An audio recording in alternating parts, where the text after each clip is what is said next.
following content is provided by MIT OpenCourseware under a Creative Commons license. Additional information about our license and MIT OpenCourseware in general is available at ocw.mit.edu. Course. What I want to do today is to give you the maximum amount of time to indicate what you've got out of the course and how that is related to your second paper, which is due today, but for which I will give each of you an extension that we will determine later on, the maximum possible extension. The reason I want you to have as much time as possible and that there is no reading for today is in order for you to make that paper something that you'll be proud of in the present and in the future. In the meantime, what I want to do is to first give you a very brief idea of what I, at least, was hoping to do in the course, then make a few remarks about the film you saw last week, The Seventh Seal of Ingmar Bergman, have some discussion with you about that, but most of the time devote to your individual statements about your paper and about the course, whether you were satisfied or dissatisfied, or whether it defeated your expectations or exceeded them, for all I know. That's how I want to run things today. Any comments anybody wants to make at this point? All right. My idea of the course is that it would deal with philosophy in film, but in relationship to ideas about philosophy of film as an aesthetic medium. So this course is not unrelated to another one, the one I usually give in the other term called philosophy of film, and that course is largely devoted to the theorization in my book Reality Transformed, as well as its sequel, Three Philosophical Filmmakers. You got a taste of that, but we hurried beyond that in order to be able to examine philosophy in film. The way in which I wanted to approach philosophy in this course was myth-making. Not everything in the course has dealt with myths, but that's been a central guiding theme in The Lady Eve, obviously related to Eve in the garden and out of the garden, in Amélie, related to myths about the nature of imagination, in The Eternal Return, the myth of Tristan and Isolde, and how that is an introduction to philosophy and, more than philosophy, practice of romantic love in the Western world. After that, a myth of creation, Pygmalion, not the creation of the world, not the first person or persons in the world, as in the case of the Garden of Eden, but the creation of a lady out of a crushed cabbage leaf, as Higgins calls Eliza. After that, I wanted to show you how in the novel of Henry James called Washington Square and the two films related to it, The Heiress and the more recent one called Washington Square, there is a mixture of myths. There's something of the Don Juan myth, there's something of the Tristan myth, there's the myth of Dido and Aeneas, which I should say one more sentence about because we didn't emphasize that enough. Dido and Aeneas is about the suffering female who is ditched finally by Aeneas, the Trojan warrior, because he has a greater mission, the mission being to go and found Rome, as narrated in Virgil's epic poem called the Aeneid. All of that occurs within a context of various other mythic themes about the nature of love, romantic love, parental love, that are embodied in Washington Square of all the versions without being flashed as if these were calling cards to identify the myths. The myths are there, but they're in very subtle ways, and that's what I was trying to emphasize. After that, we talked about the 39 Steps of Hitchcock, which I thought was a good example of a hero myth, the hero having a mission, often related to saving his own life, but at the same time sacrificing himself for the good of the society. So Hannay is being chased by the police, and he has to catch the real murderers and prevent them from getting the spy material out of the country. And that itself is a myth of the hero that we talked about, but as often happens, it's intermingled with a myth about romantic love, that the reward for the hero is that he gets a beautiful woman, and the question then is, what is the nature of their relationship? And we discussed that in various ways. One of the differences between Hitchcock's 39 Steps and the novel by John Buchan, out of which the screenplay was derived, is that in John Buchan's hero myth, the female is of very little importance. She's just a sort of an acquisition, the way that Westerners thought they could pick up concubines and girls to satisfy themselves because they were conquerors. In the case of Hitchcock, writing at the beginning of the 30s of the 20th century, the woman is finally loved as a romantic mate. She resists this, and that resistance itself belongs to the structure of romantic love, as I was trying to explain to you. After that, we shifted from these myths that are primarily about life to myths in Cocteau and in Ingmar Bergman that are about death. In Orpheus, it's a romantic myth because Orpheus the poet falls in love with death, and death is a woman, and death falls in love with him. It's an almost trite love story of the sort that French literature at that period was very prolific in turning out. The difference is that it occurs within a conception of the movies that thinks of film as a kind of poetry. And it's Cocteau's unique individual ideas about film as poetry that I wanted to emphasize as the basis for the myth-making in the two films of his, Orpheus and The Testament of Orpheus, that I asked you to watch. Now, we haven't had much discussion about Bergman's The Seventh Seal.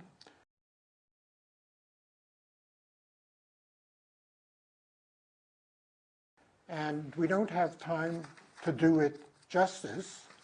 Bergman has been considered by many people as the greatest living filmmaker, particularly nowadays. He's 89, I think, and all the other great ones have died out. Orson Welles, Hitchcock, Renoir, Kurosawa, the great Germans, Murnau, Lang, any number of great filmmakers whose genius everybody recognizes, they've all died. Bergman was born in 1918, and so he belongs to a slightly later generation than the ones I've mentioned, but he's still alive. And if we have time, I may show you a documentary or two which shows the vitality in his spirit.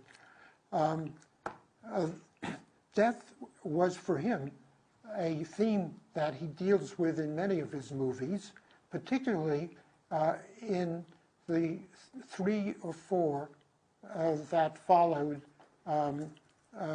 the Seventh Seal. So I want to talk a little about that in terms of the myth of death. But first I want to point out that the idea of death being a person is not unrelated to what you saw in Cocteau. In Cocteau, death is a woman. In Bergman, death is a man. but his face is painted white, as often happens in Japanese theater. And in the movie, the faces of the Holy Family, without the baby, Yuff and Maya, when they perform on stage, they're painted white too.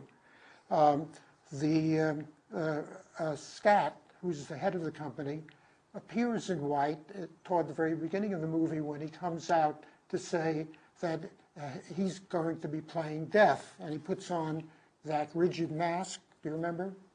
Which is all in white. So that white as a color that might very well befit a woman's face is the way in which Death's face is painted, but everything else, his clothing and his demeanor is very black.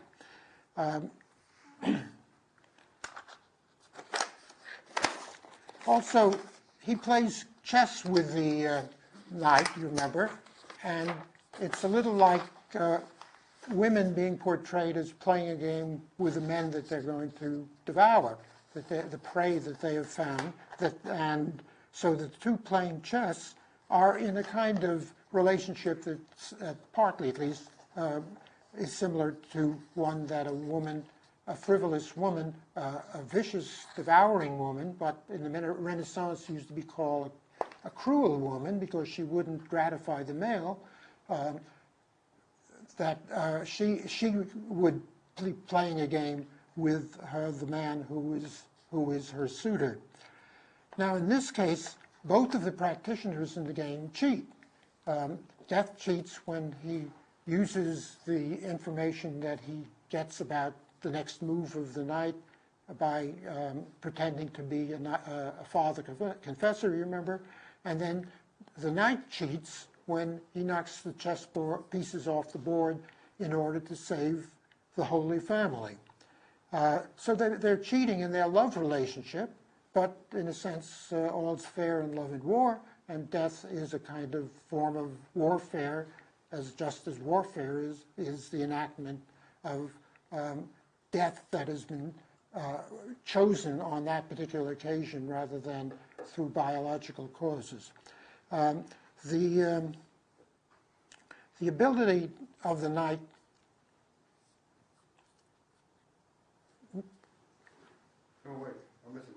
the ability of the knight carries out his mission.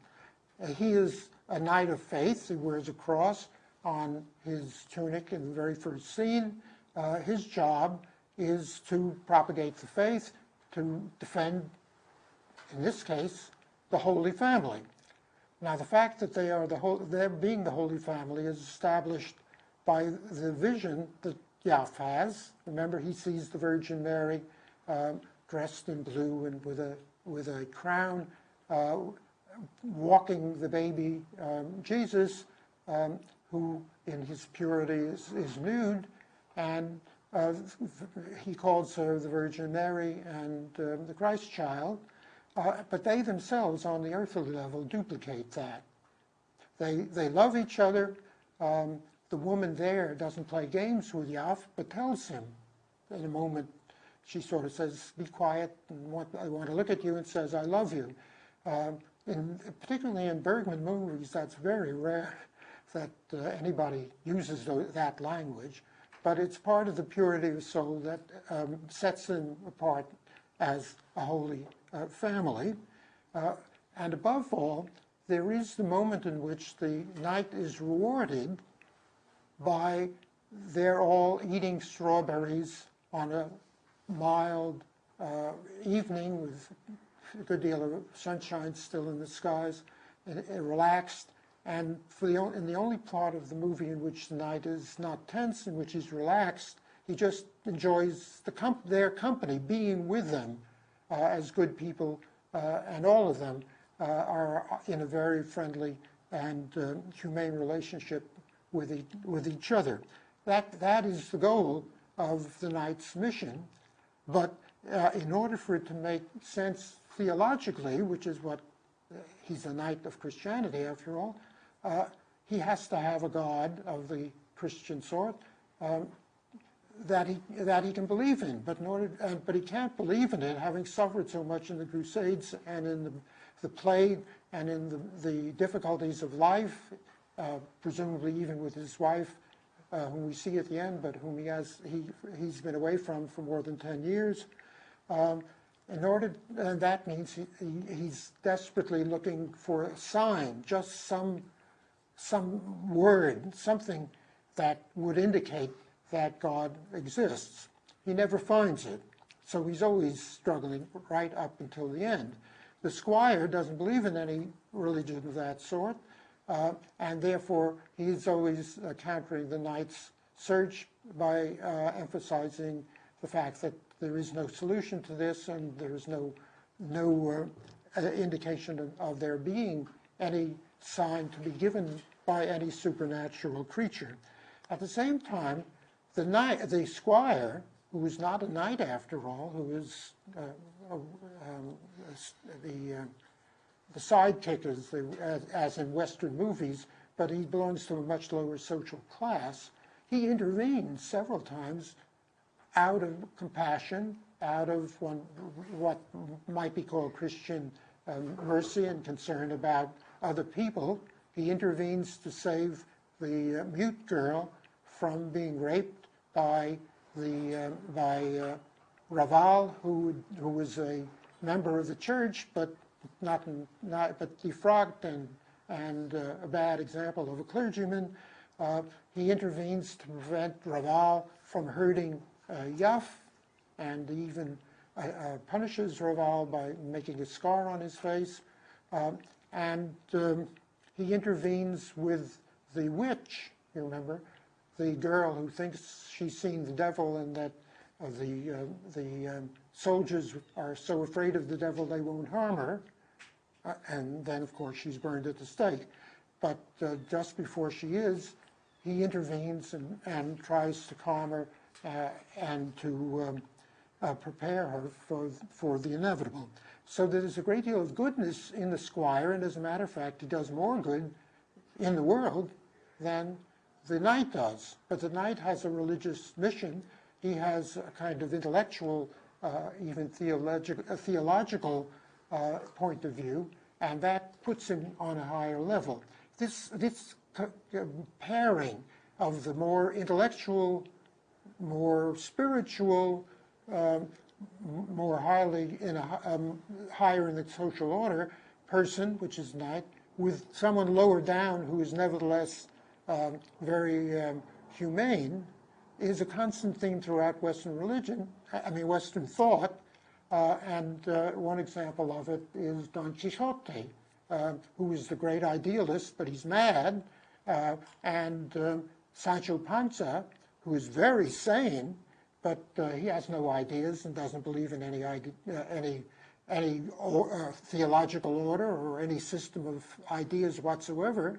But he's practical, and he cares about other people. So that there is this combination, and one could explore how buddy films, of which there are many, many, many in modern cinema, are related to that kind of relationship. I could go on very long, and one thing I want to emphasize, at the very end, the girl says it is finished, the mute girl. It's the only time she talks, because she has a vision, she sees death, and she knows that is the end. Death is finished, meaning life is finished. It could also be taken as meaning the movie is finished, because that is the very end of the movie. But I think one has to be taken as the last words of Christ in some of the Gospels, meaning it is finished in the sense that God's plan is consummated, that this is what God intends, and that's the sign, in a sense, that the knight was looking for. But he never recognizes it, because he's still praying for God, please give me a sign. And the sign is that it is finished. This is what God intends. But he doesn't get that, and it makes the movie look very religious. The father of Bergman, who's really a character in a great many of his films, was a pastor for the royal court and very stern, and apparently from all of Bergson's accounts, he made the children suffer a great deal, and until the very end of the father's life, Bergman, so we're told, never forgave him and felt a great deal of hatred. So that it's interesting that the father, who didn't like many of Bergman's earlier movies, which he thought were too pessimistic, too realistic, too skeptical and scornful, he liked this. He liked The Seventh Seal. The truth, however, is that Bergman himself said that when he made The Seventh Seal, he was terrified at the idea of death. He was in his 30s already, but he was really terrified. He couldn't, neurotically so. And at one point in later his life, which has been rather difficult and astounding that he's flourished as a very great man until he's up to his 90s, that he's able to live that long, he was hospitalized in an insane asylum, and it was all of these demons in him that he couldn't control. So that when he made The Seventh Seal, it was part of his attempt to find some resolution to the religious problems that his father would have embodied and did recognize. And he didn't mean to be advocating Christianity or any religious solution in The Seventh Seal. I don't know if some of you may have been confused about that. What are we to think, that there is no answer, that the squire is right? In other words, that we're to see this from an atheistic point of view, or as a balance. And I think my own idea is that it's made to be ambiguous, partly because Bergman threw himself into his movies so much that he was working at some kind of solution for himself.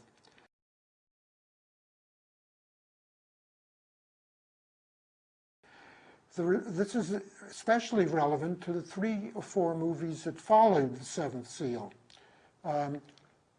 There's 3 in particular which Bergman called chamber movies, like chamber plays or chamber music, in which there are very few voices, 3 or 4 actors, not a large scale with an enormous cast, as in the case of Seventh Seal.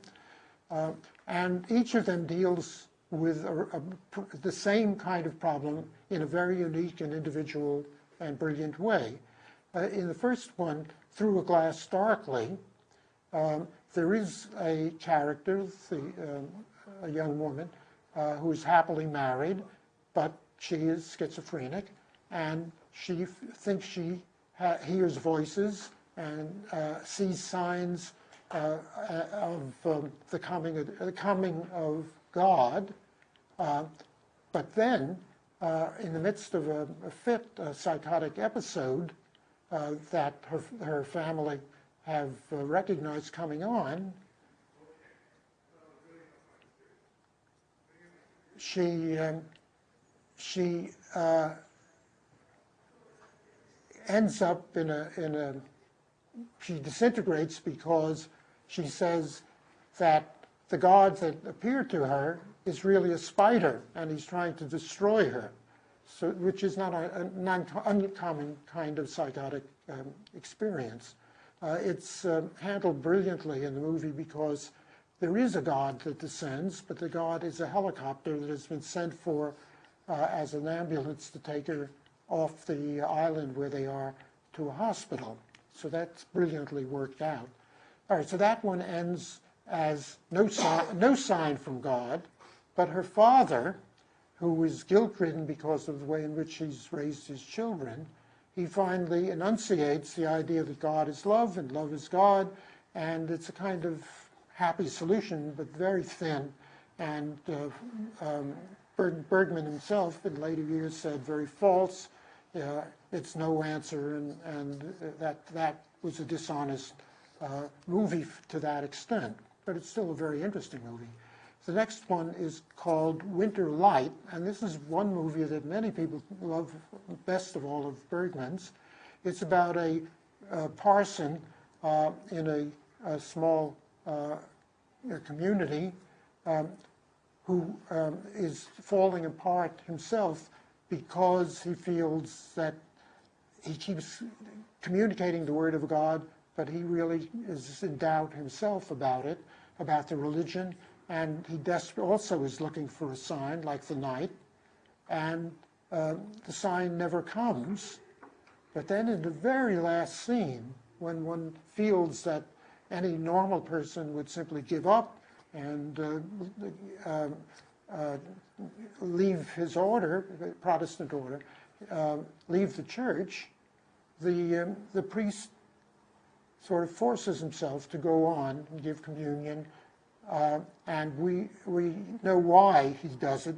It's simply because a kind of sense of honor, a kind of sense of dedication, and the very fact that he doesn't believe, that he doesn't consider sufficient grounds for running away. So there is, again, an ambiguity. He is a Christian and he isn't a Christian. He stands his grounds as a priest, but he doesn't really believe it, and yet he's not hypocritical. So it's a brilliant movie in terms of cinematography in many ways. Very, very good movie.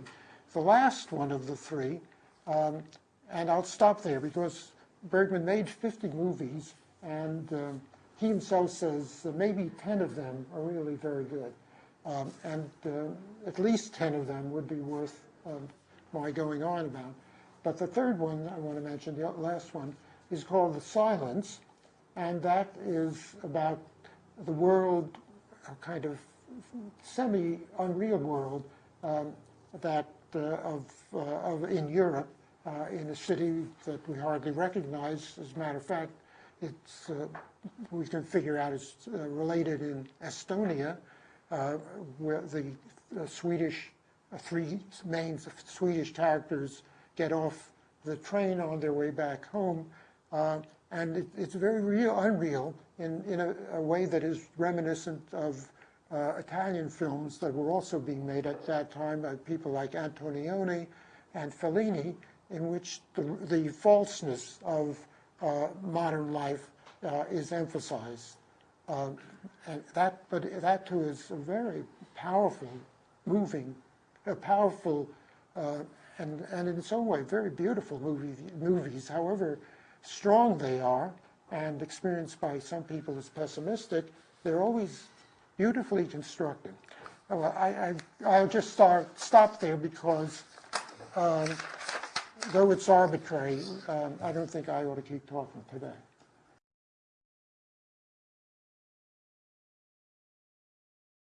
What I really want to hear is what you've been doing and what you are doing. You all have an extension. Does anybody have a paper to hand in today? Great, that's fine. Well then, what I would like you to do is to reenact your paper. Play it out for me. In the process of that, showing one, what you've got out of the course, how it is related to the central themes in the course, but also how it is related to ways in which talking about it can help you make it better, or asking me for advice about the outside sources, or to clarify your mind in some way that I am able to do, so that use this as a vehicle for improving your paper.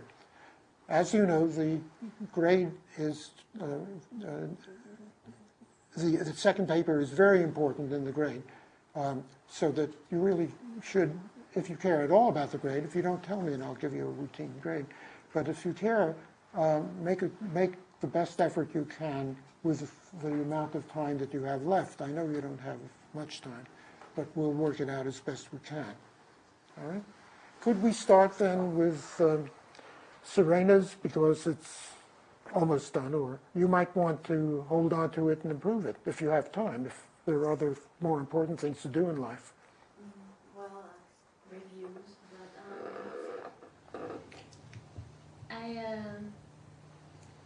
I did my paper on the Hitchhiker's Guide to the Galaxy. No, I didn't catch that. I did my paper on the Hitchhiker's Guide to the Galaxy, that movie. The Hitchhiker's Guide to the Galaxy.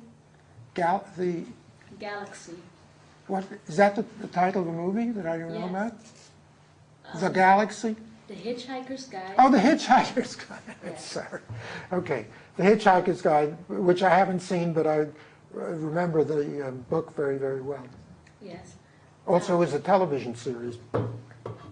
Oh, what do you do with it? I did research on it, and I talk about the myth of creation. That is, at the end of the movie, they recreate the Earth from a backup, and the way that scene is portrayed is very important to myth making. What do you mean by a backup? They say the world is a computer program. But why do they need a backup? Why is there a backup to begin with? Who created the backup? That's the programmer. It's in the paper. I wrote about it. One thing I meant to emphasize, this paper must be one that you wrote for this course. Is that clear? Yeah. And I also talk about Gödel's incompleteness theory, about how every system cannot be proven by itself. And it really reminded me in several ways of The Hitchhiker's Guide to the Galaxy, and why they cannot find the question to the answer of life, which is 42. Well, as I remember, there is that group of mice Yes. who are doing it all. Yes. So that they've created life as we know it.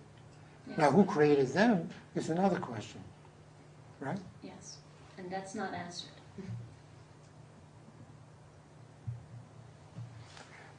In a sense, that's a little like 2001, A Space Odyssey, at least in the novel, maybe not in the movie, that there is this entity who put down those slabs and who is manipulating the world as we know it, or at least the solar system. But where he comes from, all of that is missing, right? And we don't know. I remember thinking the ending of that movie was very unsatisfying, because here we're being led to think that we're going to find the meaning of life when Dan is his name, arrives, and it turns out to be a baby or the fetus in a womb, a great big womb. And that didn't seem to me like much of an answer. Iris? Can you say more about what you discussed with Gödel's incompleteness theorem? I happen to be really interested in that theorem, just personally. Yes, it's they discussed that if the question to the answer 42 could be 6 times by 9, it was like then the system is corrupt, or that there is something seriously wrong with the universe. And that is what I wrote about. If the question to the answer is 6 times 9, or 6 times 7. Yeah, it's... No, that's the joke. Yeah. At the beginning, that is. The joke in the book is that it's not a multiplication that leads to 42. Oh, do they ever find the question? No. Is that because of the incompleteness theorem? Is that, like, related at all? I'm just not sure exactly. I haven't read the whole book either. I've only read, like, the first book. There's 3 or something. Well, in the book. Well, they say that they created this computer program, the world, but it tries to find out the meaning of itself, and it can't do it. And I think that is because the system cannot prove itself. How is that related to 42 at the beginning? That's what because the computer is asked after generations to give an answer to the question of the meaning of it all. Yeah. And he says it's 42. How is that related to the corruption in the system? question and cannot find the answer. No, he says, they say, they get furious, the elders, when they hear 42 is the computer's answer, and they say, after all these years we've been waiting, and that's all you can say? And the computer says, well, I checked it very carefully. Possibly you didn't understand the question. You don't know what the question is. Yes.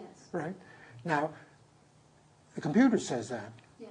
So where does the idea of not knowing the question come in as far as the mistake of the computer is concerned? Well, because they create the Earth to calculate the question, but moments before it calculated the question, it was destroyed. What was destroyed? The Earth. That is a computer program. No, but the Earth does, we're on the Earth, we are the Earth. Yeah. And we have raised that question. Yes. The Earth hasn't been destroyed. In the movie it is. Once, you mean once they asked the computer for a solution? No, after eons of, well, really long time. It's almost there, it almost has the ultimate question, but it got destroyed. But the ultimate question is, what is the meaning of everything, right? Yeah, no, they don't know what the ultimate question is. I forgot that, because surely we're asking that all the time. It would be sort of bizarre and quixotic for the author to say it's never been asked because the world was destroyed first.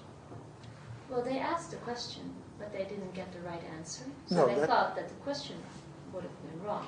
So they searched for the question, but they never found it. All right, we'll go ahead. How do you deal with the film as different from the novel? As distinct from the novel? In the research, they draw a lot of parallels between the book, the TV series, the radio series, and the movie.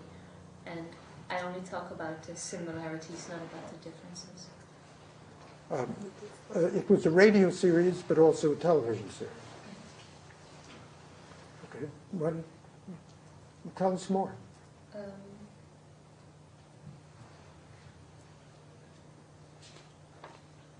At the end of the movie, the artist of Earth Mark II, the backup of the world,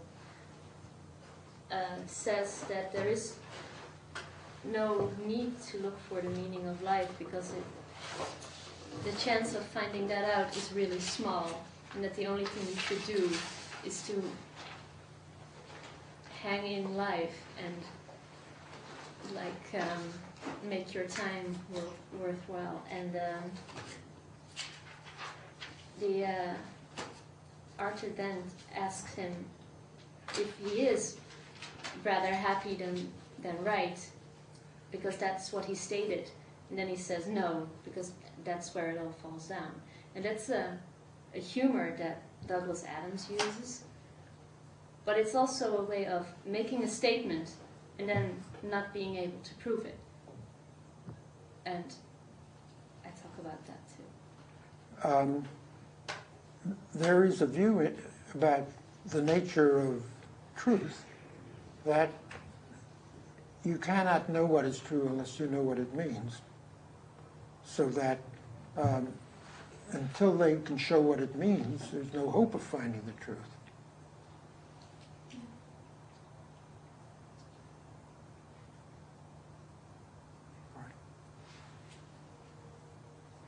You're satisfied with the paper?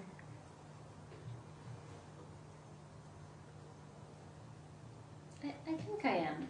Maybe I should read it again. It always helps. Yes. It helps. I think I've told you all how many drafts I put everything through, and each time I'm horrified at the terrible writing and thinking that preceded it. And then finally I get too tired, and that's the final version.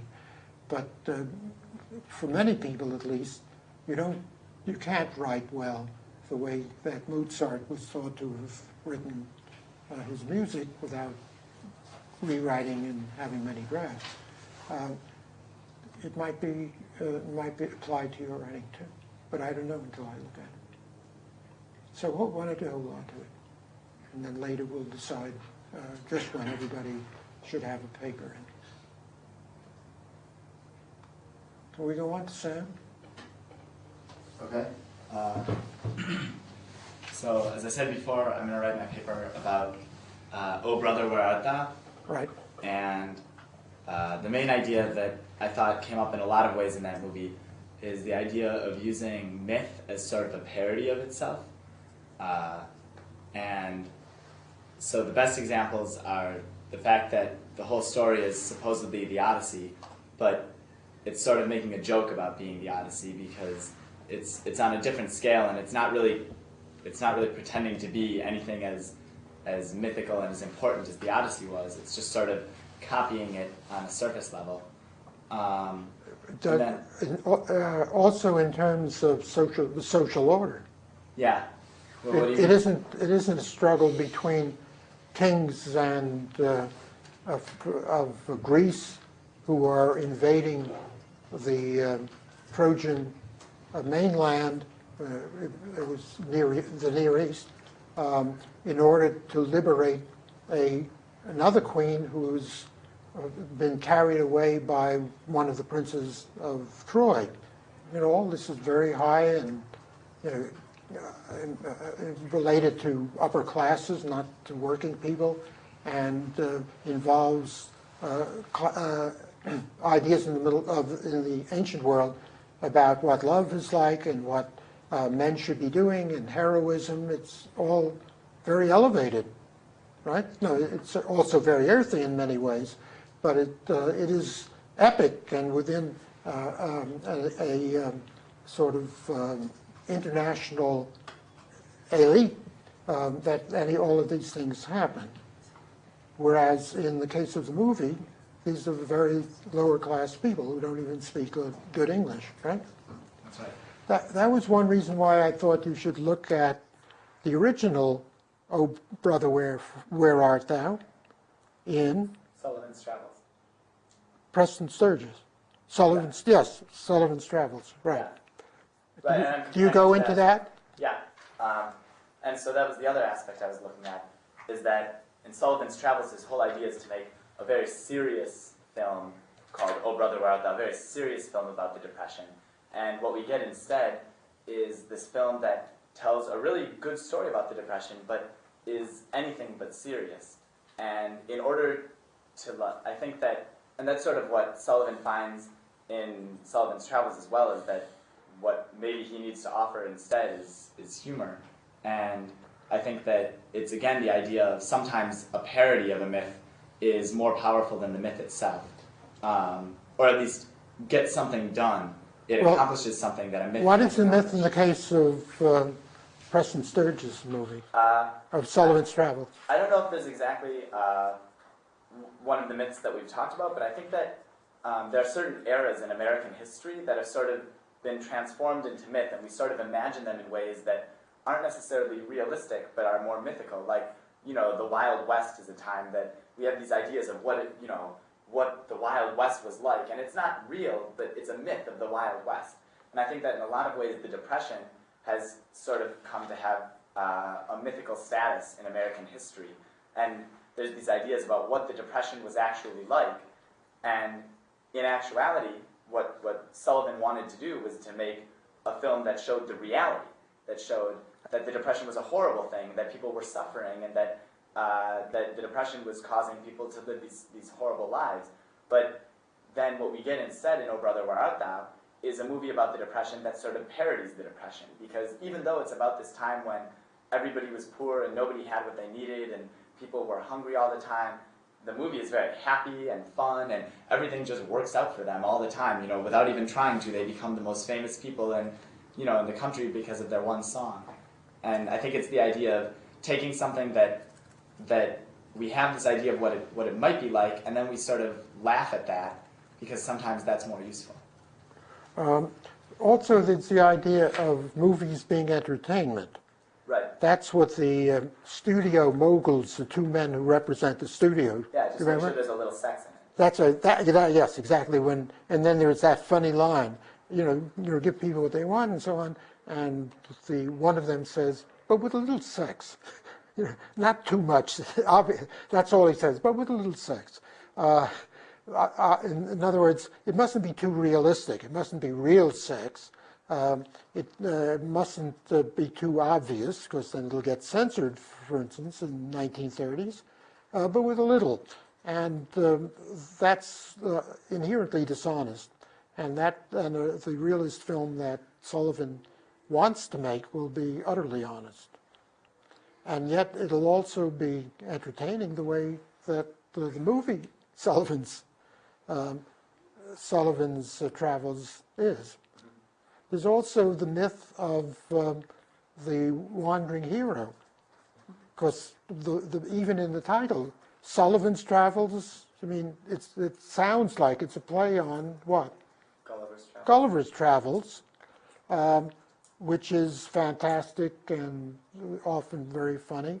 And the movie itself is a man traveling to find himself, trying to find how to use his talents, trying to overcome his well-bred origins. That comes out at the very beginning, that he never suffered.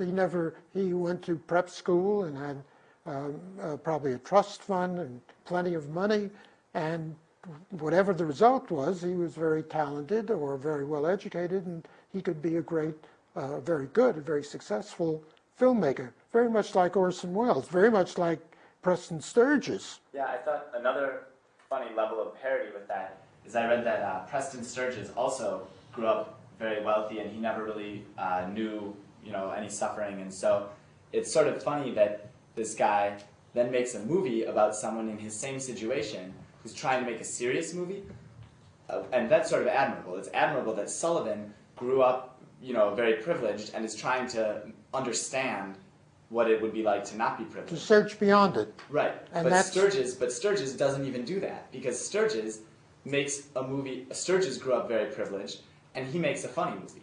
He doesn't even make a serious movie. He makes a movie about someone making a serious movie, and even that serious movie never gets made, because Sturges is so far removed from it that all he can do is laugh. And I think the Coen brothers have sort of the same attitude, because I guess I've read that it's sort of a common criticism of them that all they do is they tend to laugh at things, but they don't seem to ever get on board with anything. All they do is parody. There's something of what's called noblesse oblige. Do you know what that is? That if you are... You want to explain what that means? No, does anybody else? If you are well-born, noble, it's a French phrase, you can condescend. Oblige means I'll let some things happen. But you do it from a level of your height, and condescending to let the world sort of go on. But if you're not a nobleman, you won't be able to do that. Well, what's true of both Preston Sturges and Orson Welles is that they did very imaginative films with either a great deal of comedy in the case of Preston Sturges, or a great deal of technical brilliance in the case of Orson Welles. But they could get away with it because they were coming down from a height. I think that's it. At a certain point, however, reality, not the reality they're talking about, but the reality of the studio system, of American capitalism, of the need to make money rather than to make art films, catches up with them, and they're both made to suffer terribly. Welles, after his first movie, Citizen Kane, was an outlaw. He was not allowed to do anything like that again. The next movie, which was Magnificent Ambersons, they wouldn't even allow him to edit it. And when it was edited, it was cut by 45 minutes, and as Welles felt, completely destroyed. It's still a great film, though it's 45 minutes too short, but it's not what he had in mind. It's very different, much watered down, made into, at points, a soap opera instead of a devastating attack on the inequities of the social and economic system in America at that time, so that he was made to suffer. And after that, he had to sort of pay for his own movies, because he had a tremendous way of making, had a wonderful way of making money as an actor, and because of his voice, doing commercials. And he used to pour it into the making of films because nobody else would fund them. In the case of Preston Sturges, after the first movie, The Lady Eve, was a big success. Sullivan's Travel was adequate, but after a while, his movies stopped selling, and then he was sort of outlawed, and he went to pieces. Neither of them fulfilled their potential.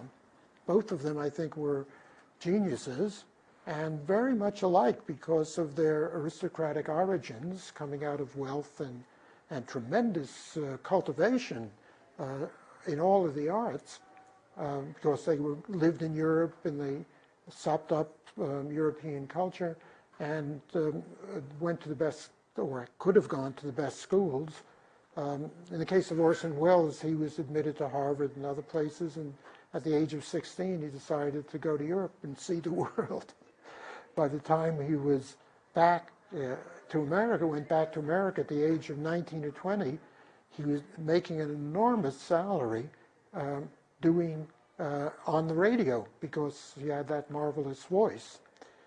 He would fund, even then, plays on the stage before he went to Hollywood with his earnings.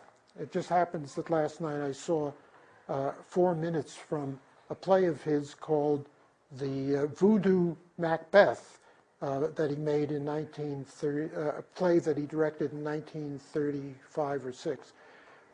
And it was funded by the WPA, which was the part of the New Deal's way of helping the arts out of sheer poverty.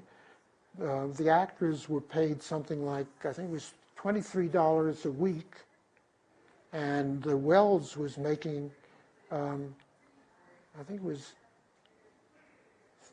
I forget how, it was something enormous, at least $300 a week. Maybe it was more than that, with parts on the radio. He was 20 years old, and all of that money he put into stage productions like that one, so that he had a kind of personal success. And then when he went to Hollywood, this pattern continued. He had a personal success, but the society made him suffer for his noblesse oblige, the way it did with Preston Sturges. Do you think it's important that I talk about Orson Welles in this paper? Is it important that you talk about... Should I talk about Orson Welles in this paper? No, you do your own thing. Oh, okay. Whatever you want. All right. But I mean, is Orson Welles connected to this at all? Is he... Is Orson Welles connected to this topic at all? I don't know what their relationship was, whether they must have known each other. And Welles and Sturges? Welles and Sturges, I'm sure, but I haven't done the research to find out. I think I'm not going to talk about Welles. No, you don't have to. No. Can I close the window? You've got plenty of things. Also, can I close the window? It's free. Close the window? Cool. Can I close the window? I was thinking the window in your computer. Oh. Could somebody close it a little? But not you. You continue. Dan, could you? No, I want to hear more about your paper. Okay, and then also, the Coen Brothers film, O Brother, Where Art Thou? It also parodies a lot of other famous things in American history, like you have Babyface Nelson, the bank robber, who in reality was a pretty bad guy, but in the movie they sort of make him into a joke because he just wants to be loved. And then you also have now, wait a minute. I don't know enough about what Babyface Nelson was like. I mean, he was a real character, and was put to death finally because he was a murderer. He was a gangster. Have you done have you done any research to see whether? No, not yet. But I think that it's not very. It's very easily done. You go to Google, and you'll get a biography of him. Yeah, and then another thing like that was the scene with the Ku Klux Klan. I read that the scene where they're doing the march is actually sort of a reference to The Wizard of Oz, which, if you watch it, it really is similar. You've got these guys who are in the Ku Klux Klan, which of course is one of the most terrible groups that has been in American history, but the movie makes a joke of them because while they're supposed to be so scary and so frightening, they actually seem a lot more like munchkins, and they're sort of walking around and being all funny about it, and we sort of laugh at them instead of being scared of them. But there's some nasty ones among them. No, that's true, but I'm saying that the movie uses this imagery to make a joke on something that, the idea of these people in white hoods doing a march should be scary, but by making it sort of a reference to The Wizard of Oz, by making them seem like munchkins, it makes it more funny instead of scary. And I think that even if you don't know the reference, which I didn't when I first saw the movie, I think still when you see that scene, it seems more funny than scary. Where did you find the reference? I was reading some different analysis of O Brother, Where Art Thou, and a number of different ones indicated No, the point is, what I want to know is, how is it validated? How can you be sure that it's a parody of The Wizard of Oz? Well, I mean, it also just... relying on your own experience of the movie. You mean, should I compare it directly to a scene in The Wizard of Oz? No, I just want some evidence of your own rather than the fact that somebody said that. Right, and that's what I'm saying, is that the way they march is very orchestrated, and it's kind of like a football halftime show or something. And it's sort of like... Is there music to it? Yeah, and it also sounds very much like the music that I think the monkeys sing in, the winged monkeys have in Wizard of Oz. It's like the same sort of chanting, but it's really similar. Well, develop that, because otherwise you're just perpetuating some hearsay of somebody who on the internet. It should come out of your experience and be the result of your own analysis that you make evident. Okay, I thought that using outside sources sometimes meant... No, I want you to use outside sources, but in a very critical way. Yeah. But this is one I agree with. I think that this is supported by... I don't mean critical necessarily of negative criticism, but rather in a very thoughtful way of your own. Okay, yeah. So you're writing about how parody is useful, right? Or how it can be used or something? Yeah, I think just that that the Coen brothers basically, they make a movie that feels sort of mythical, but not because it takes itself seriously, but because it actually is parodying itself on every single turn. Are you critical about that? No, I think it's good. I mean, I like the movie a lot. So are you saying parody is a new genre of myth or something? Yeah, I guess maybe I don't really have a conclusion, but I see what you're saying. Or is it useful? I mean, I can see how you're saying all these elements are parody. It's just that's parody and that's parody too. But is there more after that? What does that all mean? How does it add Yeah. up? Yeah, I guess I'm not really sure, but I think I haven't put it all together yet. I've just wrote segments. Yeah. But I think that I think it adds up to something that's very powerful and that connects with people. And I think it's because we like to feel comfortable being able to laugh at a myth, because if you have to take something so seriously all the time, then we sort of feel alienated by it. But by being able to laugh at a myth, we sort of say I'm not exactly sure, but I think it makes us feel more connected with the movie. Just in the same way that having a good myth makes you feel connected to the movie, because then you're I recognize that. Taking it one step further, okay, you have a show like Family Guy, but this isn't myth, but I think the whole reason that people think Family Guy is funny is because it has all of these references, and you feel good, you feel comfortable when you recognize a reference. And I think that Oh Brother, Where Art Thou does it a little differently. They aren't going just for the gags, but I think by parodying all of these myths, I think that they're trying to make people feel comfortable and say, oh, I get this makes sense to me, and it makes the movie something that they can connect with more, if that makes sense. Yeah. Does that sound reasonable? What do any of the others have any ideas about any of this? Is there some way in which I can be of help? I think you gave a lot of good feedback. Is that right? You helped a lot. Should we go on to Bella? All set? Yeah. Okay. So I'm writing my paper on Eternal Sunshine of the Spotless Mind. Eternal Sunshine of the Spotless Mind. I've never heard of that. It came out, I think, a couple years ago with like Jim Carrey and Kate Winslet. Basically, it follows like the love story of these two characters, and then at one point the girl, her name's Carrie, she decides, or no, what's her name? Doesn't matter. Okay. How she is it- decides. Well, she decides that she wants to like erase her memories, like all the past memories of her life. And there's this doctor that can allow this to happen.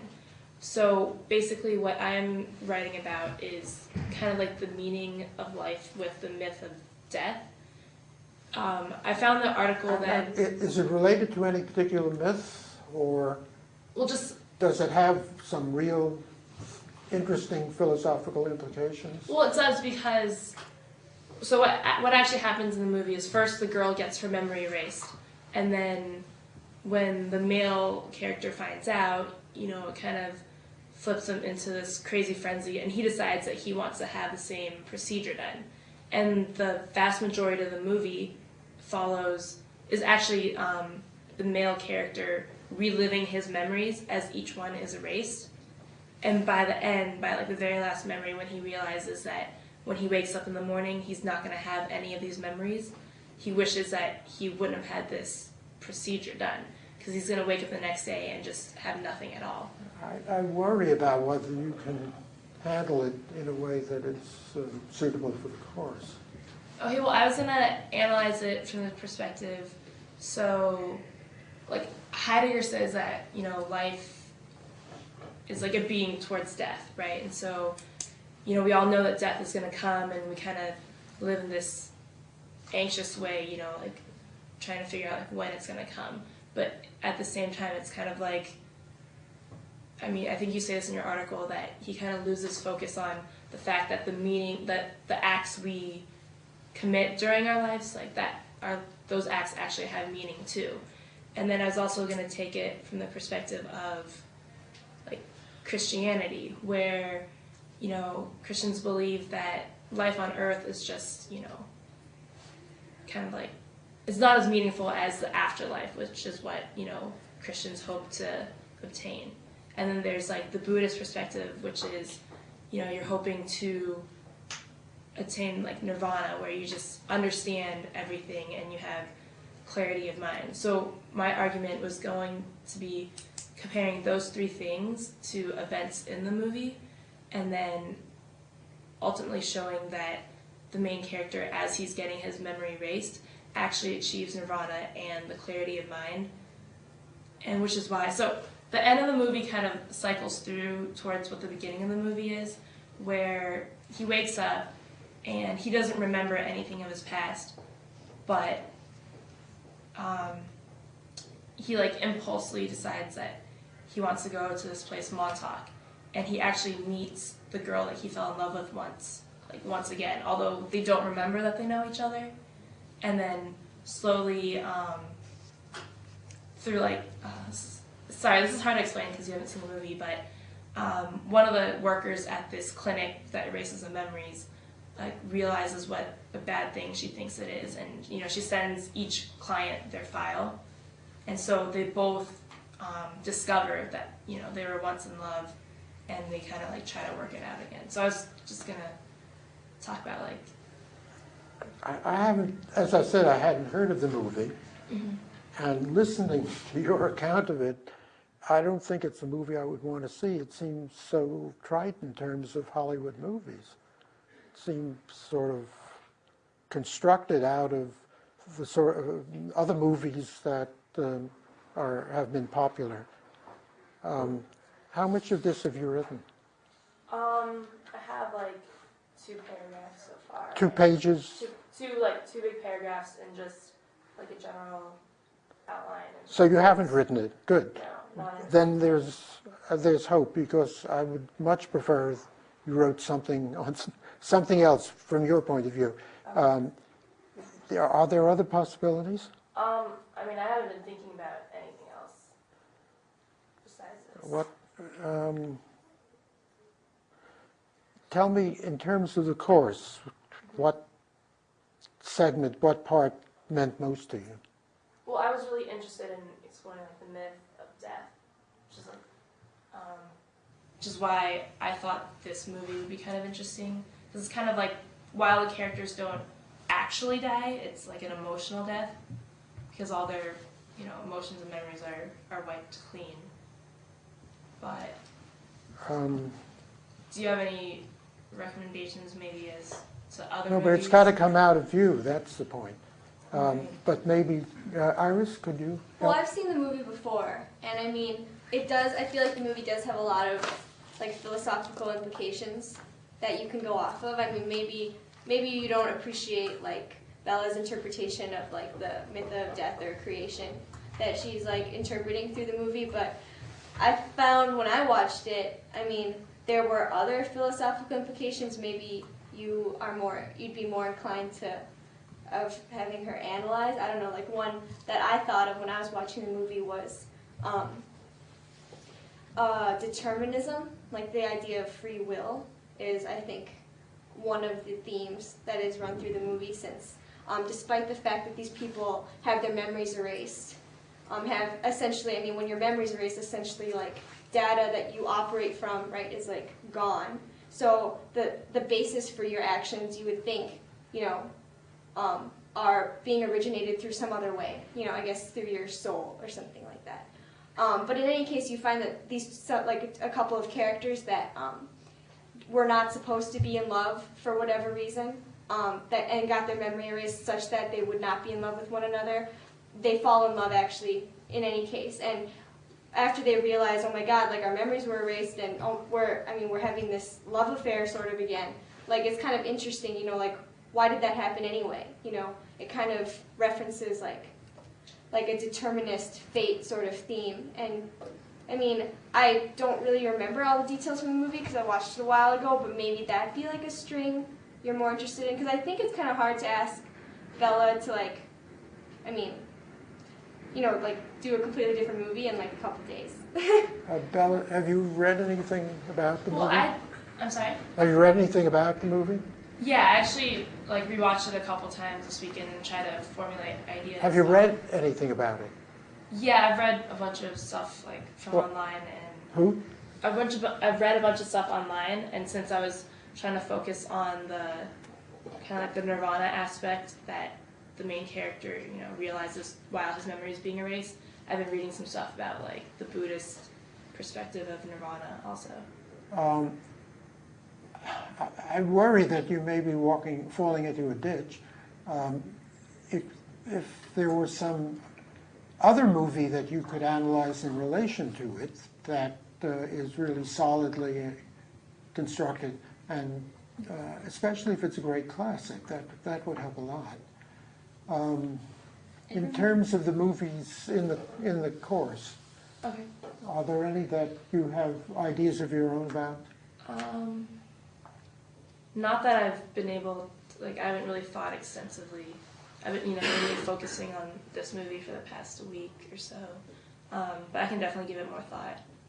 I wish you would. I want the best for you, but I'm not yet convinced. Sam, what were you saying?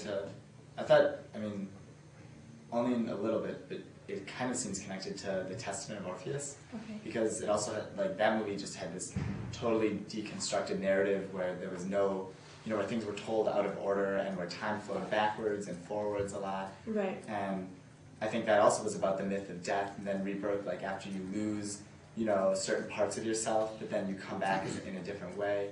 I don't know, I didn't really get The Testament of Orpheus very much, but I think that in a lot of surface ways it seems connected. You might be able to tie that in. It reminded me of what we've learned in course, that people are connected to each other in a different way we haven't found out yet. And I thought that reminded me of people falling in love without actually a reason we know of.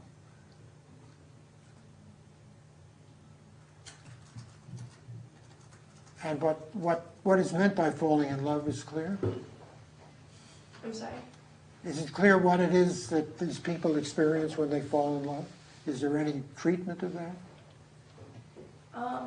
Or is it just sort of a slogan that's supposed to operate on your visual experience while it's passing in front of you? Yeah, I think it's pretty clear what's going on when they're falling in love. I don't think that's like the main focus of the movie. It's more of trying to erase those memories, and in turn, actually, you don't really realize like how in love they were, or you don't really understand the relationship until those memories are being erased like one by one. It's kind of in the retelling of the memories that you learn what actually happened in the past.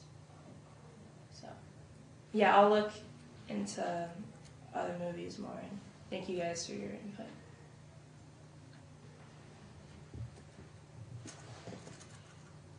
You want to go, Sher? Yeah. I was like looking into the myth of the hero, but more than just the hero, in like the Clint Eastwood like westerns, it goes into usually the hero, which is usually Clint Eastwood, isn't like a good guy. He's the protagonist, but he's usually a crook.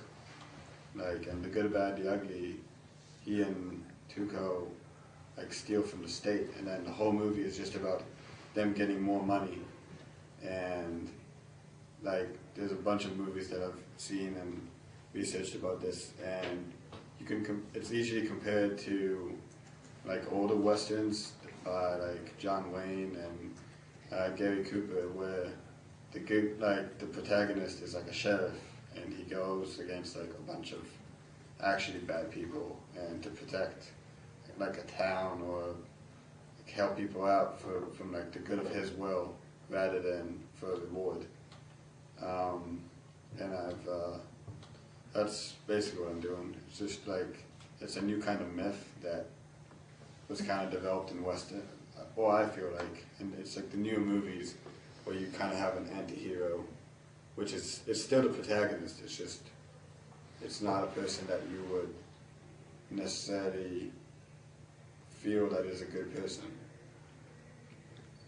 The myth of the hero in the Western is a favorite topic of film scholars.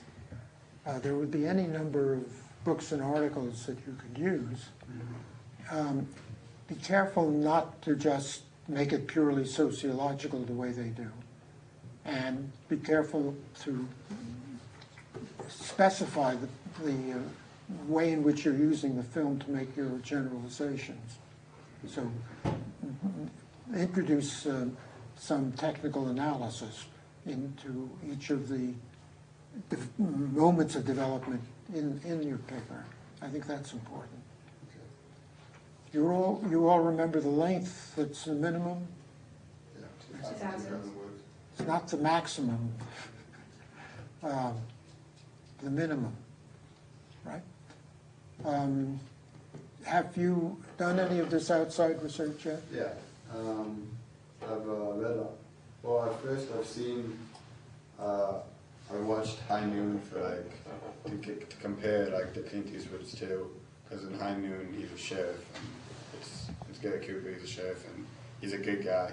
And I compare like the Clint Eastwood films, like The Good, the Bad, and the Ugly, A Fistful of Dollars, Just a Few Dollars More, The Unforgiven, and it's all these movies where the person that you're rooting for, the person that you're interested in winning the whole thing, is not a good person. And I read about each of like different people talk about the movies, and they like I think A Fistful of Dollars is a great example because he comes to a town where there's a fight.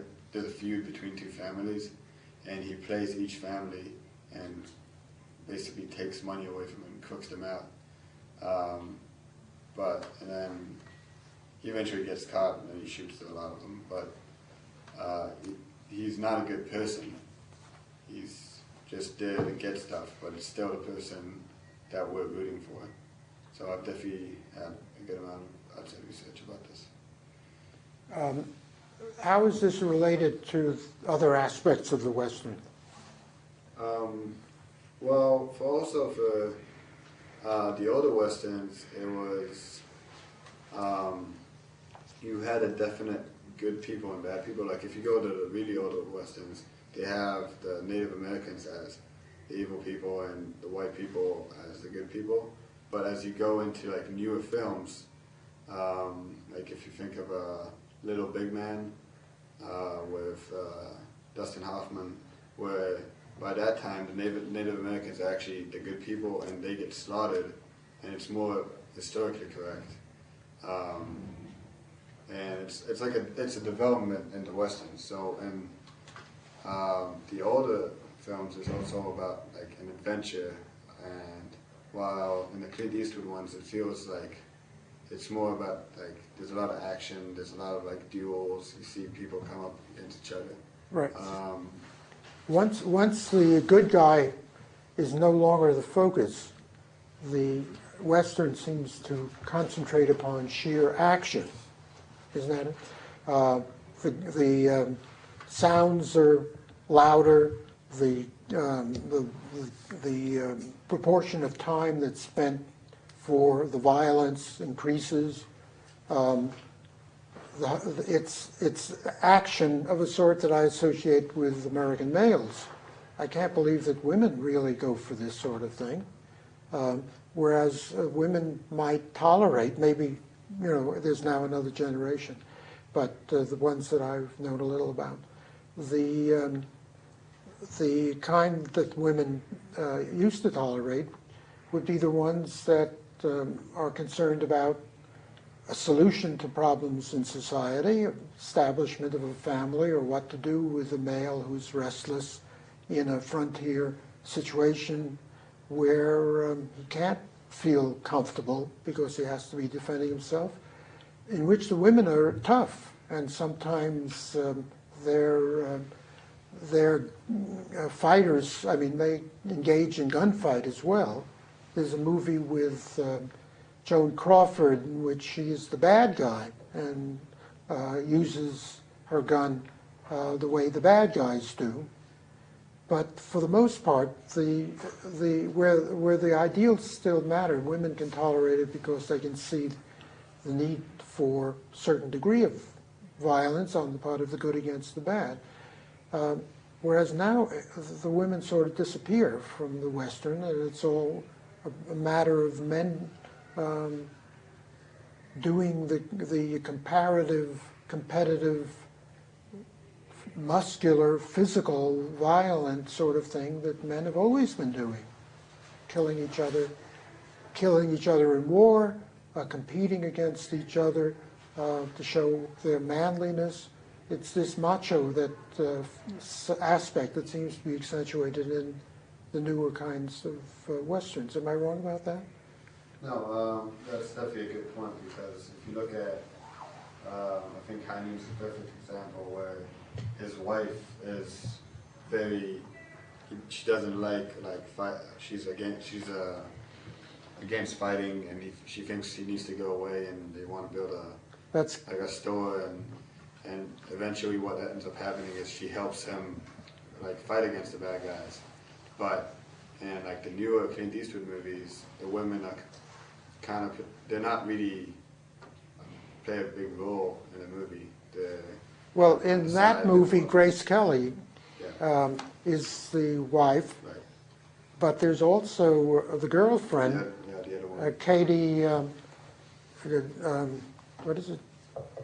Begins with a J. Katie, whatever her name is, the Mexican woman. Right. And she's much tougher, but she is not proper because they were not married, whereas Grace Kelly is an Anglo-Saxon, pretty white, well, a Quaker in fact, so that she represents the good side rather than the dubious side or the bad side. You know, in Western movies, they also really portray what is moral, because the bad guys always come in the scene from the right, never from the left, because they will go into the direction our eyes look. We'll always look from the left to the right because we read left from right. And if the bad guy comes in from the right, it's a sign, it's like in cinematography, that he is wrong.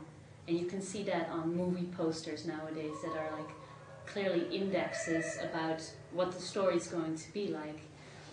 It's like the third man on the right behind is the backstabber of the story. And it's That's why. it's Okay, so you know what you're doing. Yeah. And it depends on the research and the care and analysis. Iris? So last time we talked, I said that I was doing the myth of the hero as related to Star Wars, and Luke Skywalker in particular. I mean, he's the obvious hero in the movie of Star Wars. But as I was doing my research, so I read some of Joseph Campbell's Hero of a Thousand Faces. And I mean, it was very blatant. I mean, all the connections between the myth of the hero and the storyline of Star Wars. Like it was just bam, like one after another. Like the structure of the myth of the hero is such that, for example, they have an initial like leaving of home, and then an initiation stage, and then a return. So like a departure, initiation, return. And I mean, it's even obvious from like the trilogy, like the name of the 6, 7, and 8 episodes with A New Hope, and then The Empire Strikes Back, and then Return of the Jedi. It's just kind of, and so I sort of lost interest because it was just like, I felt like I was just matching up like information and then putting together a paper. But as I was doing my research, I got to be more interested in the nature of the Force, actually, because I felt like there were so many different interpretations of what the Force could be. Give me I know of only one, my own. What are the other ones? Well, I thought of 3, and one of them is the Force seemed to be, I mean, in the movie superficially, it appears to be some sort of like supernatural power. They can move things with their mind, or like a sort of clairvoyance, like they can somehow like feel what other people are thinking or something like that, or sense somebody else's thoughts. This is, I feel like superficially from just like watching the movie you can get this. But I think like what the Force could also be is something like belief. Like Luke Skywalker. The Force isn't a belief. You could have a belief in the Force. No, I feel like the Force can be like belief. And I can give you my reason, and you can say whether or not you like it. But like the thing is, like in that scene with Luke Skywalker and his dad, so they're kind of having this battle, and Luke keeps saying, I don't want to fight you, and that kind of thing, because he wants to remain on the light side of things.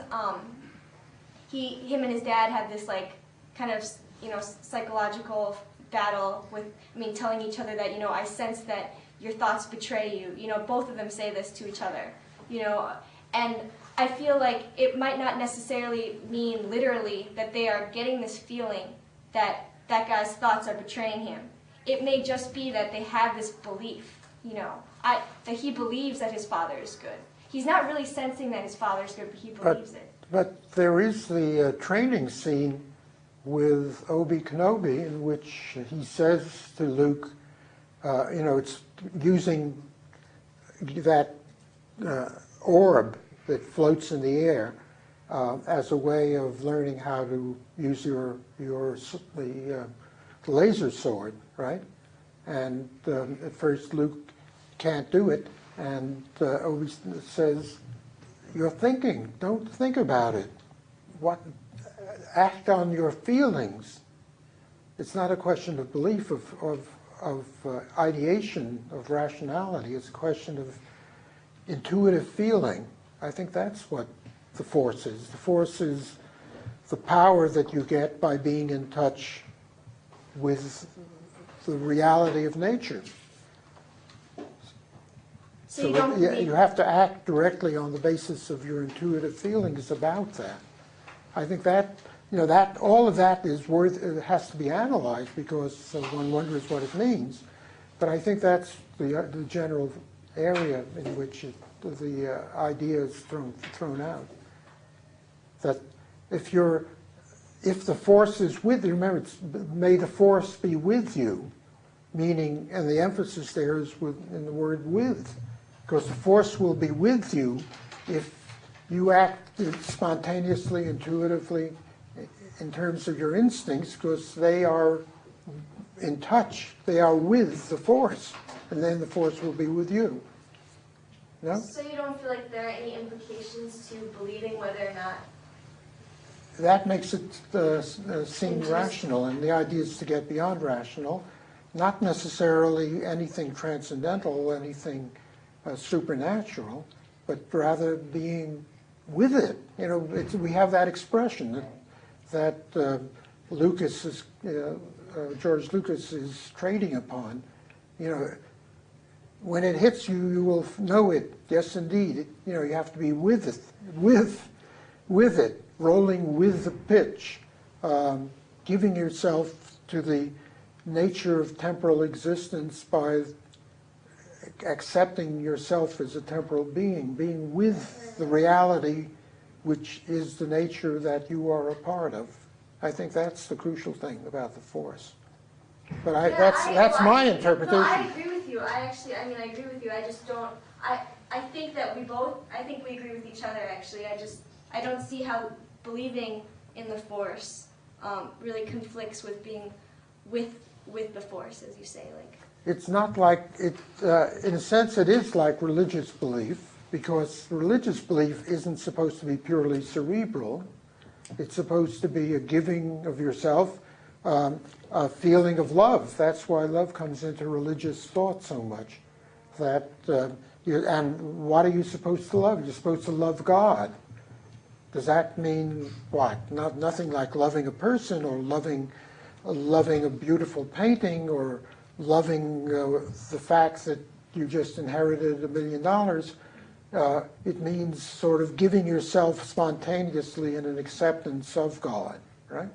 It's not a matter of cognition, it's a matter of feeling. And belief is a feeling. But belief is not a feeling. Belief is propositional. If you believe that there are n number of people in this room, that can be verified. That's a proposition that reason can deal with. But people also use believe to say, I believe in God. Well, faith, I guess, is a word they would use. They have faith, which is... That's the thing, I guess. I feel like belief is synonymous with the word faith. No. There's something called the, Schoolboy's Book of Boners. It's childhood sayings that are based on ignorance usually. And one of them I'm thinking of is that faith means believing what you know ain't true. And that's funny because that belief is an attempt to find truth, but faith is a way of trying not to believe anything, but just to intuit it, to give yourself to it. Maybe, I think this is sort of just a semantic issue. And maybe it'd be better for me to say that your analysis, faith. first of all, your analysis is what matters, and second, there's no reason why you have to agree with my ideas. Sure. So don't worry about that. The question is how you're going to use it. There's a great deal of outside research on Star Wars above all, including Lucas having credited Joseph Campbell work on myth as the foundation for his own writing as a filmmaker. You can bring that in various ways. All right? Yeah. So I mean, continuing, I guess, with my analysis of the force. So, one, I believe that the force can be interpreted as belief or faith.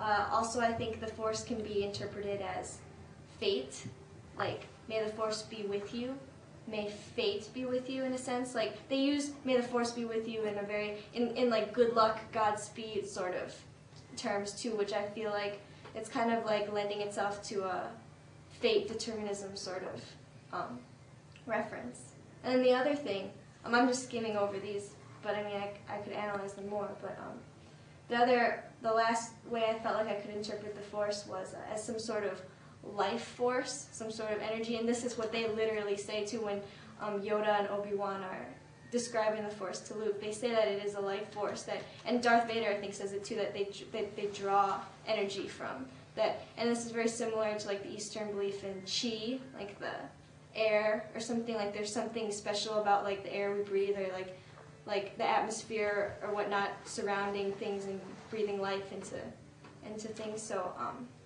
in any case, so going after analyzing the actual nature of the force, I think there are more things, more implications that come from the force that I want to analyze, which are which are like dark and light, because I think it's interesting that the dark side and light both grab their energy from the same thing, which is the force. And I'm so confused sometimes about whether or not like the light side really is truly better, you know, since it appears to me as though like both sides seem like really similar to me in like their actions, and it seems like there's this dichotomy that can never be resolved really, which, I mean, this is not a new idea since the Eastern people have come up with the idea of the yin-yang, which like has the black and the white that can never really be fully resolved, but there's always part of each. I mean, it's kind of like that. But the reason I have some like doubts about the light side are because, well, when Luke is in that position where he's trying to resist, you know, killing the Emperor or striking his father down so that he doesn't succumb to the dark side, it's so strange, you know, it's almost like different than the typical myth of the hero, because the typical myth, you know, the hero slays the dragon or like, you know, just, you know, demonstrates his supernatural ability and, you know, destroys the evil thing. But in this case, he has to resist destroying, which seems like, what is he supposed to do, you know, in that situation? His friends, it looks as though his friends are going to die because they're in a trap, and it looks like the best thing to do would just be to like strike down the Emperor and Darth Vader, and in which case, you know, the Empire would be destroyed since their leaders are gone, and his friends would be saved, and so forth. I mean, that seems like the best thing to do, and yet he's supposed to not fight, which doesn't seem like it makes any sense. You know, if he's going to be good, he's just going to let himself die and let his friends die. That doesn't seem like it's going to restore harmony, you know, to the universe and whatnot. I mean, the light side's supposed to be the right thing to follow at all times, you know. So it's kind of strange, and it just happens to work out, you know, in the story. He decides to follow the light side, right? And he refuses to destroy his father. And by doing so, his father sympathizes for him and then turns himself, you know. And I think that's just so, I mean, so the story just worked out that way. I mean, what is it teaching people? Like, that you should be consistent, maybe? Like, just as long as you keep with, Luke could have been inconsistent, you know, he could have just decided, you know, the heck with the force, or what, I mean, like the light side, I'm just going to strike these people down right now and go back to being all harmonious and light side like, you know, after I strike them down. But he's consistent, you know, he's like, I'm going to stay my course and things will, I mean, that's what I do, I guess, I'd be consistent. And he is consistent and it works out, which is like, kind of interesting. I don't think people have analyzed the light force. I don't know if that's the right thing to call it. The light force and the dark side in this sort of manner. Like, so That's kind of, and I also wanted to, I don't know, I'm being very scatterbrained about this, but like I also want to talk a little bit about like the dim force. Like, why isn't there like a dim, you know, like somebody championing like a little bit of each side, you know, like, because it seems so extreme, like either side. I mean, there's also good points to the dark side with like, I mean, supposedly you're not supposed to develop attachments or something if you're a Jedi, you know, if you are part of the light side, and it's like, but aren't attachments one of the things that make life worth living? You know, like having things that you love and are attached to, you know, you would die for. I mean, like, that just seems. But the function of the knight is to protect others so that they can have that kind of goodness. One thing you might do is compare the knight in the Seventh Seal with the Jedi Knights. Yeah. Right? And can you mention briefly what outside research you have done, since there is so much? Or you've started that? I have The Power of Myth as a DVD by Joseph Campbell, and he actually, I think him and I think it's the one you saw. He sits down, I think, with George Lucas or something like that. I haven't watched it yet. I just got it today, but. They actually discuss Star Wars and its mythic elements together in the interview. And then I have the Hero with 1,000 Faces, and then I have this, like, the Dharma of Star Wars. It's kind of like pop culture-ish, but it talks about the Buddhist elements of Star Wars. And then there's just, like, a ton of internet sites. There's, like, a ton. Okay, Serena has something to say. Yeah. Oh, well, it's, when you were talking about that, what the message is to people that you should always do good or something like that. I just finished a course on a Russian short story we read about Tolstoy, and that how Gandhi and Martin Luther King were inspired by Tolstoy. But he wrote about like a moral purification to be good, and he idolized the peasants, but the peasants didn't get him. So the people he was idolizing or saying that is good and to be good, that just didn't work out in real life for the people that actually were poor. So it is like, I was kind of puzzled by that these people like Gandhi are seen as very good people and that they know the answer to life, but in real life it somehow doesn't work out that way. And it reminded me of what you said. So, who is idolizing the poor? Tolstoy. Tolstoy was, and then Gandhi was inspired by Tolstoy. Yes. And I guess I don't know very much about Gandhi, but does he live like a very austere, like poor, kind of minimalist? Yes. How does it not work out? Like. Well, the example is that when Tolstoy died, they had the idea that peasants from the village would carry his coffin to like a sort of ceremony to his grave, and they thought that would be a good idea. So they asked the peasants to do it, and they said, "How much money can I get from it? How much will I be paid?" So they didn't think they were high and pure as Tolstoy saw them. They just thought about themselves. Should we go on to Don?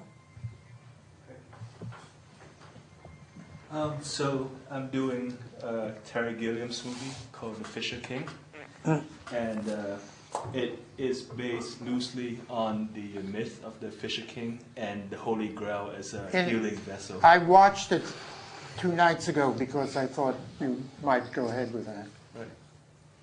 Oh, sorry. I know you already started with him, but I had a question, and I just remembered I was going to ask you. Damn it, I just forgot. We'll go on and you can interrupt again. Yeah, now this is going to be rated PG. Oh yeah, so I was interested in how like the Sith, you know, the evil people, the Sith, they come out from Jedi. Like they are Jedi to begin with. and then like evil comes from the Jedi. Like a Jedi can turn evil. Well, I mean, Darth Vader's probably a better example. Darth Vader, you know. And I heard, or I read online somewhere that, and I don't know very much about the Bible, but that there is a myth about Satan being born from God. Do you know anything about this? Well, part of the Satan myth is that he was a child of God like the other angels, but God loved him more than the others. It's just that he somehow became spoiled and was never satisfied and set himself up against God. So that may be the origin. I don't know where it is written. I don't think there's anything like that in the Old or the New Testaments, but that is one of the Myths. One of the myths about Lucifer. Lucifer, the word Lucifer means the flame, and that's because he was so beautiful and so close to God. Okay. That's good. Thanks. So what are you going to do with this movie? I think one part I was going to do is to examine the idea of fantasy as a way as a healing, as a means to heal someone. I think Terry Gilliam's previous works have all concerned people escaping fantasy when life is too monotonous, when life threatens their vitality. And I think in this movie it's a departure from him. It becomes where someone turns to fantasy because life is just too painful for him. There's a great deal of fantasy in Terry Gilliam's movies. Right. In Baron Munchausen, The Adventures of Baron Munchausen, it's all fantasy. Right. But I didn't like the Fisher King at all. I thought it was an inferior movie. In the case of The Adventures of Baron Munchausen, there were these wonderfully imaginative scenes of fantasy in which the celestial globes and all the rest have their own ways of life, and how the imagination of Munchausen is so rich that it sort of startles. The cinematography can hardly keep up with it. I think it's a very original and interesting movie. In the case of The Fisher King, I saw it as a trite Hollywood movie designed for commercial purposes because it draws upon a lot of the stale ideas that enable people to relax and passively enjoy a love story of a special sort, I admit, but that is not original and that doesn't encourage any kind of imaginative cinematography or technical procedure. So I didn't enjoy it at all. I'll give you an example. At one point, Jeff Bridges' character wants to get the Holy Grail that he's been told by Robin Williams' character is sitting in the house of the billionaire, right? So he throws a steel arrow onto the parapet, and he pulls himself up, and he acts in all of these very athletic ways. And we take that. This is an action film to that extent. And a lot of it is just an action film. Compare that to Brazil, in which Robert De Niro goes soaring through great spaces within this other world, this new architecture that is so different from anything that we know, and that's fascinating. Again, it's a parody or play on the action films that go far back in the history of cinema, but it's done with a great deal of imaginative innovation. In the case of The Fisher King, it's just trite and just sort of thing that people might enjoy seeing, but doesn't do anything. Oh, I think it's interesting that The Fisher King is the only one of his movies up until then that took place in contemporary times. And you can see the limitation of that setting in his movies too, where the magic, like the elements of fantasy is sort of confined to within one person's brain, and that the only times when we have any suggestion that the Grail is really doing its work is when it brings Robin Williams out of his coma. And I think that does say something it ends about... up with Robin Williams conducting all of the other patients of the mental hospital and singing a song about the goodness of life. I mean, I find all of that, very inferior. It may be that Terry Gilliam's talent requires fantasy, that he can't do something that's quasi-realistic. Robin Williams saves any movie because he's such a wonderful clown. So that giving him an opportunity to be a clown assures a certain degree of success in any movie. But it's not because of the construction, and it's not, I think, to the credit of Terry Gilliam, especially. Of the films of his that I've seen, I think this is the worst one by far, compared to Time Bandits and Brazil and Munchausen and what else? I forget that he's done. You see Fear and Loathing? What? You see Fear and Loathing? Fear and Loathing? I don't think I did. Fear and Loathing in Los Angeles? Or? In Las Vegas.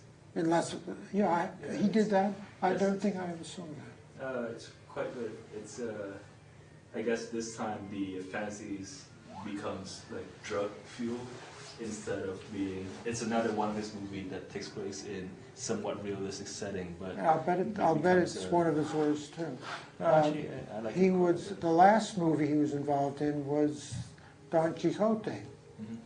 And that is filled with fantasy, and it would have been interesting to see what he did with it, because he would be at home there.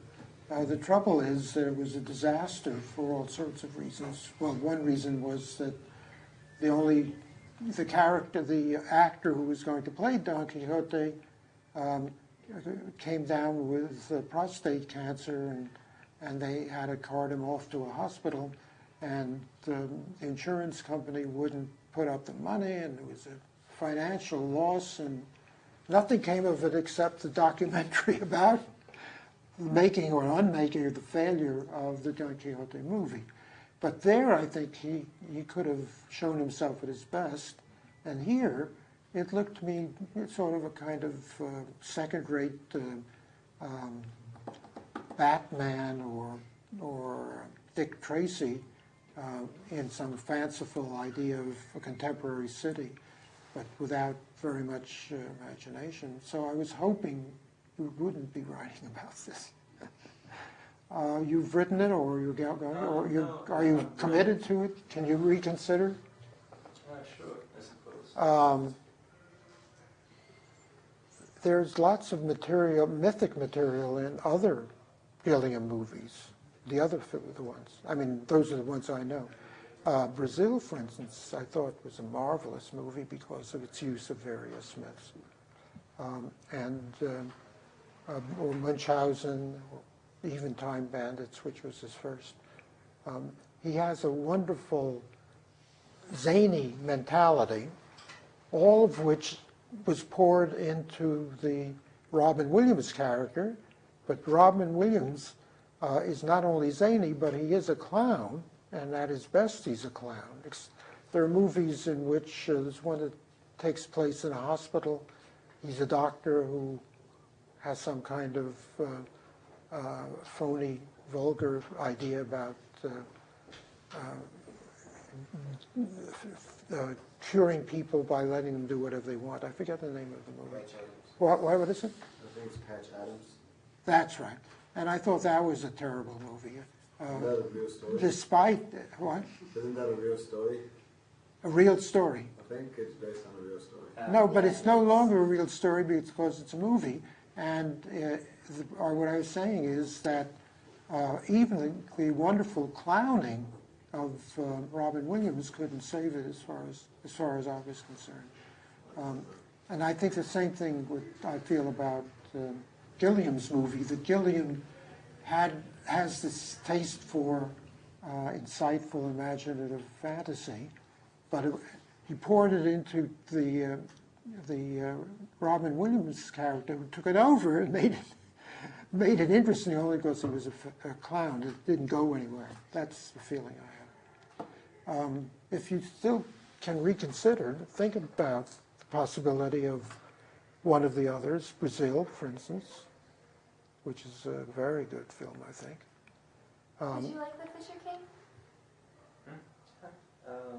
It's not my favorite Terry Gilliam movie, but I thought it was the one with the most overt mythic element, so that's why I picked it. Since you've been putting work in on The Fisher King, maybe you could combine it with Brazil and make it minimal and tangential. Don't use it as much as you may have thought. And maybe compare the two and see how it is each of them is constructed and how they both work. Is that possible?